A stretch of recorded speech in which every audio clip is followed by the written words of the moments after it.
ওম তৎসৎ। পূর্ব কর্মানুসারে জীব এই শ্বাসের পুঁজি নিয়ে জন্মগ্রহণ করে। এই পুঁজি ফুরলেই তার দেহ থাকে না।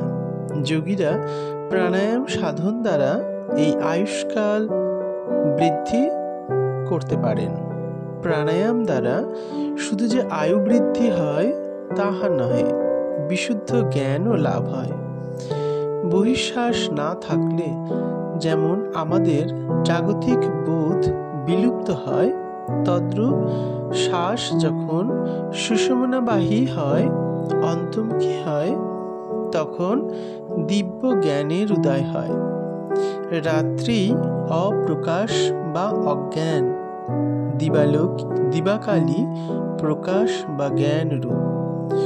শ্বাস ইরা পিঙ্গলা দিয়ে চললে যে বাহ্য জ্ঞান সমুদিত থাকে তা অজ্ঞানেরই নামান্তর।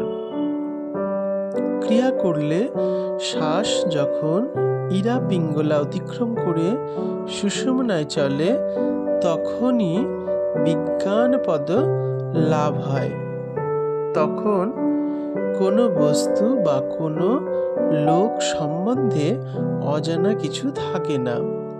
এই জ্ঞান যাদের হয় তারাই প্রকৃত অহোরাত্র বেত্তা হয়ে থাকেন।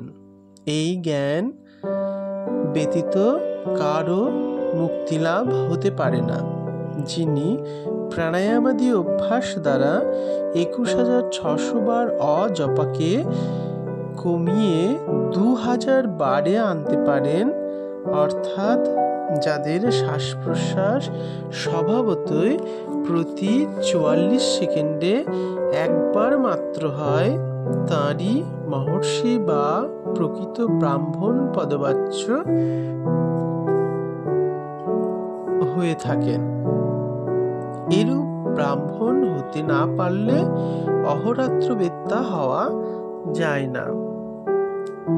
যখন প্রাণায়াম করতে করতে শ্বাস প্রশ্বাস রহিত হয়, তখন সূক্ষ্ম রূপে সুষুম্নার ভিতরে তত্ত্বে তত্ত্বে শ্বাস চলে। গৃহে যেমন বাস করা, সুষুম্নায় বাস করায় সুষুম্না তখন গৃহে পরিণত হয়।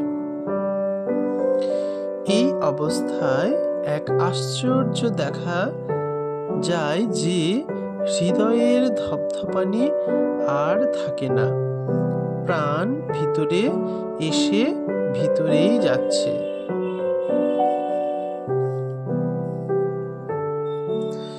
তাই কবির বলেছেন, কবির উন মন লাগি শূন্য মে, নিষুদিন রাহে গুলতান, তন মন কিছু সুধি নাহি, পায়া পদ নির্বাণ। কবির উন্মনিতে আটকে যাওয়ায় শূন্য দেখতে লাগলো, আর দিবারাত্রি গলায় টান থাকছে।